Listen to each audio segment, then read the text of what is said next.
올 사순절이 지난주 수요일인 제 수요일부터 시작돼서 6번의 주일 가운데서 오늘이 그 첫째 주일인데,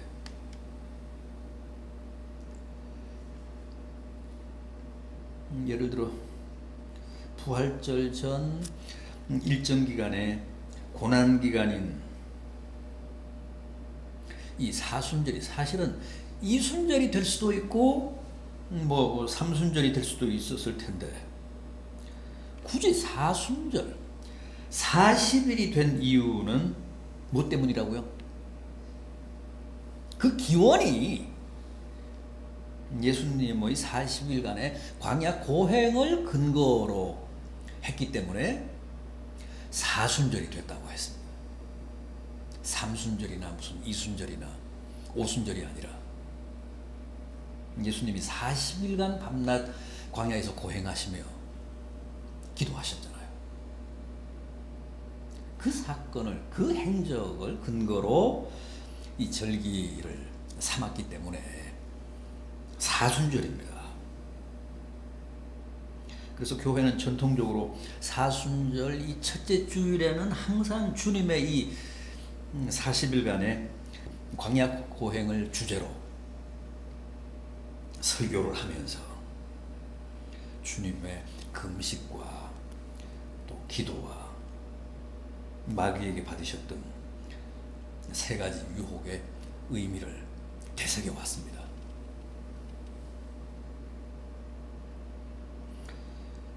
그런데 사실 오늘 이 본문은 우리 동양권의 신자들, 우리 유교 문화권의 신자들에게는 좀 마음에 걸리는 부분이 있습니다. 없지 않아 있습니다. 그게 뭡니까? 그게 뭘까요? 여러분, 여기 주님이 마귀에게 받으셨다는 시험은 다른 말로 하면 유혹이잖아요. 유혹을 받으셨다는 겁니다. 주님이 마귀에게 유혹을 받으셨다. 그것도 한 번도 아니고 3번씩이나. 물론 말씀으로 그걸 다 물리치시기는 합니다만은 일단 유혹을 당하시잖아요. 유혹을 받으셨다는 것은 주님의 마음이 흔들렸다는 뜻 아닙니까? 주님의 마음이 흔들렸다는 거예요. 궁극적으로는 이기셨지만 일단 주님의 마음이 흔들렸다는 거예요. 어떻게 주님 같은 분이, 주님은 하나님의 아들이신데, 하나님이신데 마귀에게 유혹을 받아서 마음이 흔들릴 수가 있을까?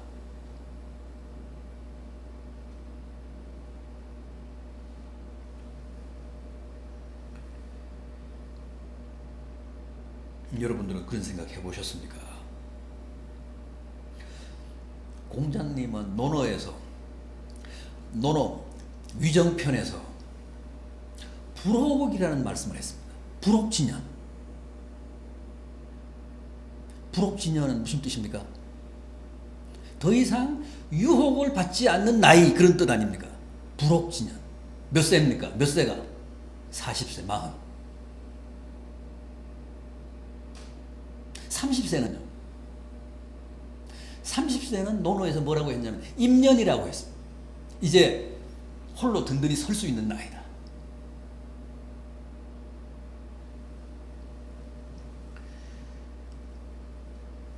그러면 50세는요? 50세는 뭡니까? 유명한 지천명이잖아요. 지천명. 지천명은 무슨 뜻입니까? 이제 비로소 하늘의 뜻을 알 나이가 됐다. 지천명. 나를 향한 하나님의 뜻을, 하늘의 뜻을 헤아릴 나이가 됐다는 거예요. 지천명. 그게 50세잖아요. 그런데 40세는 불혹이라고 했다. 불혹진연. 더 이상 유혹을 받지 않는 나이다. 유혹이 없는 나이다. 유혹에 흔들리지 않는 나이다.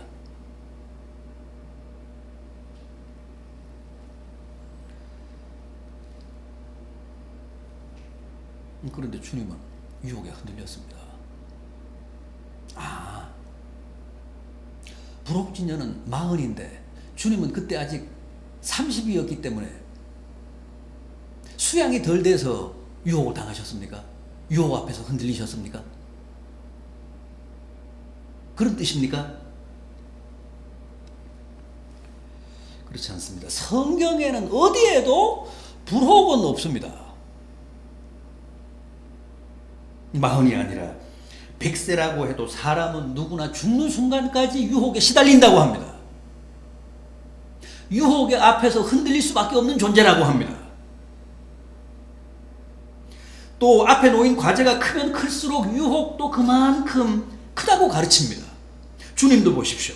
처음 공생애를 시작하실 때도 이렇게 마귀에게 유혹을 당하시지만 공생의 마지막 때도 십자가를 앞두고도 여전히 유혹을 받으시잖아요. 잡히시던 날 밤 겟세마네에서 처절하게 기도하시며 뭐라고 하셨죠? 고민하고 슬퍼하사 이에 말씀하시되 내 아버지여 만일 할만하시거든 이 잔을 내게서 지나가게 하옵소서. 그러나 나의 원대로 마옵시고 아버지의 원대로 하옵소서. 주님은 이렇게 생의 마지막 순간까지도 죽도록 고민하시며 십자가에 쓴 잔을 피하고 싶은 유혹에 시달리셨습니다.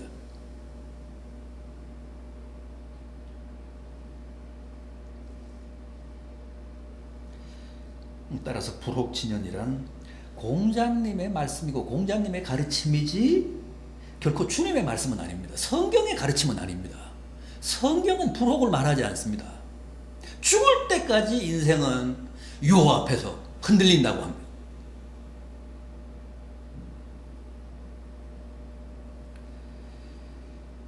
자, 그럼 당시 주님이 마귀에게 어떤 유혹을 당하셨는지 한번 잘 아는 말씀이지만 확인해 보겠습니다. 주님이 세 가지 유혹을 당하셨는데 중요한 것은 이 시험이 다 주님만의 고유한 시험이 아니라 뭐라고요? 우리가 이 세상을 살아가면서 날마다 순간마다 겪는 유혹이라는 거예요. 그걸 주님이 시범적으로 모범적으로 당하시고 또 그걸 가차없이 물리쳐 보이셨습니다. 너희도 이렇게 살아라. 유혹 앞에서 이렇게 그 유혹을 이겨라. 물리쳐라. 그러면서 귀감을 보이신 겁니다. 중요한 것은 주님도 유혹을 당하셨지만 받으셨지만 그걸 다 너끈히 이기셨습니다. 그러면서 우리를 향해서도 너희도 세상을 살아가면서 죽을 때까지 유혹을 당할 것이다. 그러나 나처럼 이렇게 유혹과 맞서서 능히 그 유혹을 물리쳐라. 이겨라. 승리해라. 거기에 행복이 있다. 거기에 진정한 기쁨이 있다.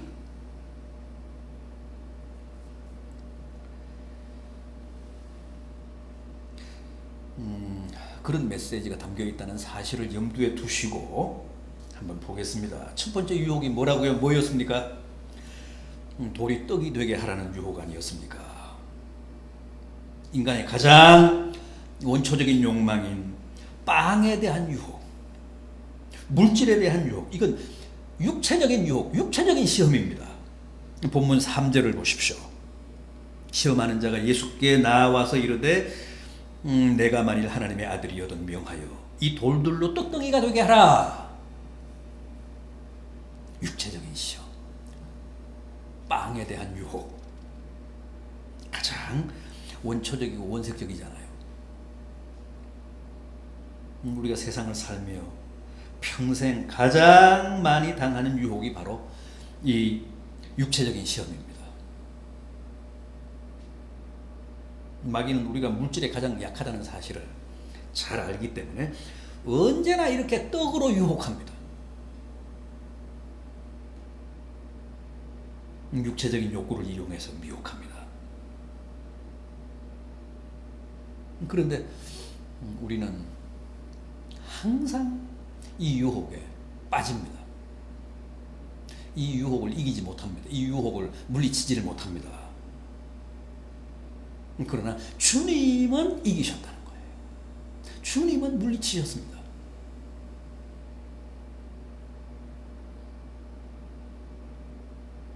그것도 40일을 굶으시고도.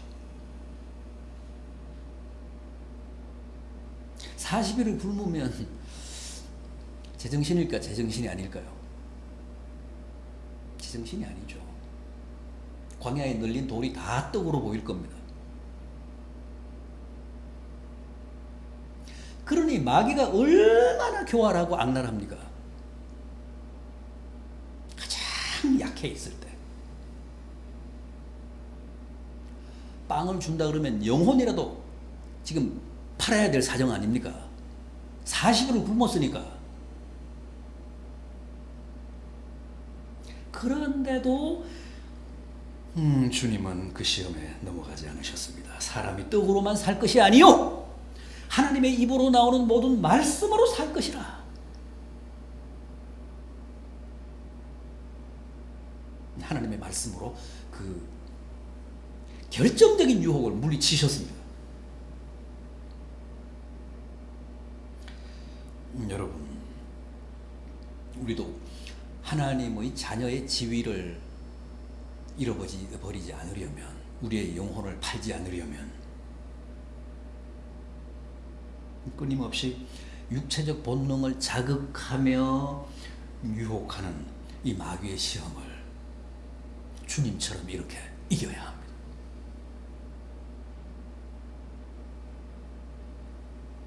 주님이 우리 앞에서 모범을 보이신 것처럼 우리도 단호하게 마귀의 그 빵의 유혹을 물리쳐야 합니다. 그런데 대부분은 그렇지 못하잖아요. 에서처럼 빵 한 조각에 그저 팥죽 한 그릇에 자기 영혼을 팝니다. 기꺼이 팝니다.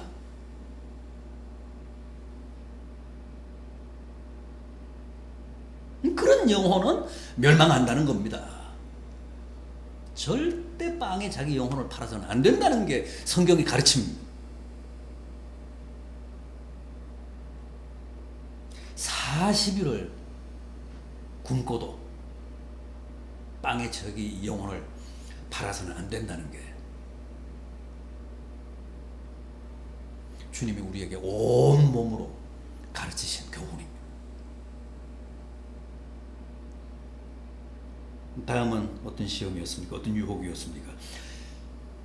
첫 번째 그 유혹이 육체적인 유혹이었다면, 시험이었다면, 이 두 번째 시험은 정신적인 유혹입니다. 정신적인 시험. 5절 이하를 보십시오. 이에 마귀가 예수를 거룩한 성으로 데려다가 성전 꼭대기에 세우고 이르되 내가 만일 하나님의 아들이여든 뛰어내리라. 인간의 명예심, 공명심, 허영심을 노린 미혹 아닙니까? 유혹 아닙니까? 생각해 보십시오. 누가 만일 성전 꼭대기에서 밑으로 뛰어내렸는데도 멀쩡하다면 얼마나 그게 대단한 일입니까? 아마 당장에 그 사람의 이름이 세상에 널리 알려지고 굉장한 인기를 모을 겁니다. 그러나 주님은 그런 정신적인 유혹마저도 가차없이 물리치십니다. 이때 지금 주님은 공생애를 앞두고 계시잖아요.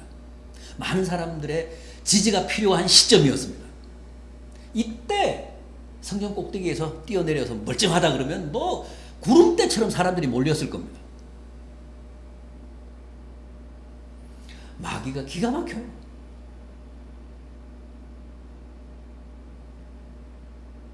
그러나 주님은 그런 정신적인 유혹마저도 가차없이 물리치셨습니다. 7절을 보십시오. 예수께서 이르시되 또 기록되었을 때 주 너의 하나님을 시험하지 말라.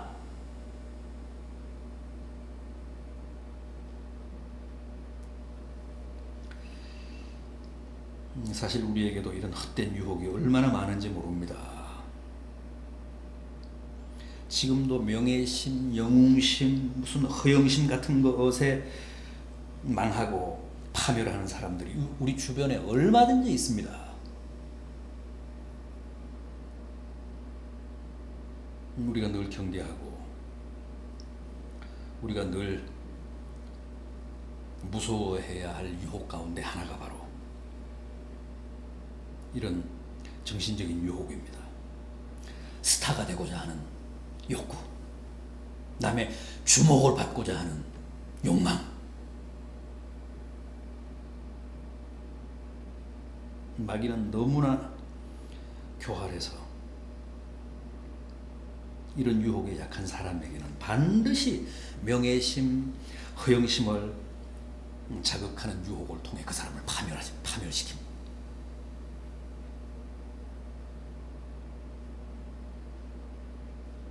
정신적인 시험을, 유혹을 이기십시오. 주님처럼 말씀으로 그런 유혹을 제압하십시오. 다음은 뭡니까? 주님이 당하셨던 세 번째 유혹. 가장 무서운 영적인 시험입니다. 8절 9절을 보십시오. 마귀가 또 그를 데리고 지극히 높은 산으로 가서 천하 만국과 그 영광을 보여 이르되 만일 내게 엎드려 경배하면 이 모든 것을 내게 주리라. 하나님을 배신하라는 겁니다. 하나님이 아니라 마귀인 자기를 섬기면 큰 영광을 주겠다고 합니다. 그러나 이 시험 역시도 주님은 말씀으로 일축하셨습니다. 10절을 보십시오. 이에 예수께서 말씀하시되 사탄아 물러가라. 기록되었을 때 주 너의 하나님께 경배하고 다만 그를 섬기라 하였느니라. 마귀를 향해 추상같이 책망하셨습니다. 사탄아 물러가라. 나는 죽어도 하나님만 섬긴다.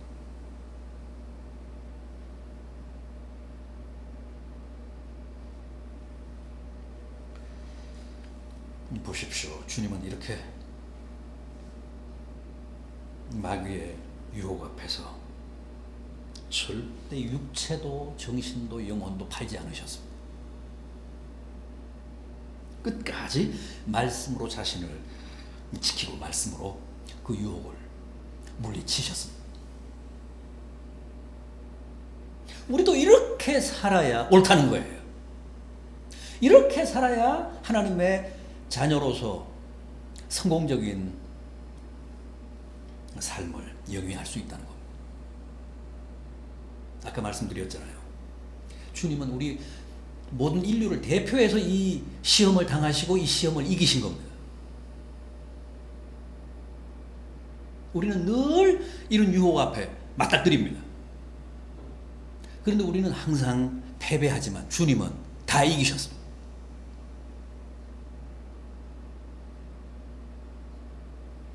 너희도 이렇게 이기라는 거예요. 유혹을 물리치라는 겁니다. 육체도 정신도 영혼도 그 유혹 앞에 마귀 앞에 팔지 말라는 겁니다.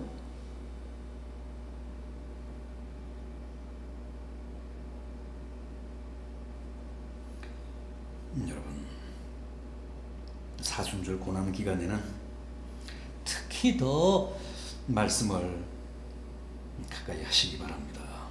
주님처럼 말씀으로 단단히 무장하고 크고 작은 마귀의 유혹 살아가며 늘 당하는 물질적인 유혹, 정신적인 유혹, 영적인 유혹을 다 물리치셔서 주님처럼 말씀으로 승리하셔서 주님께도 안도감을 드리고 또 하나님께도 기쁨을 바치는 복된 성도들 되시기를 진심으로 기원합니다.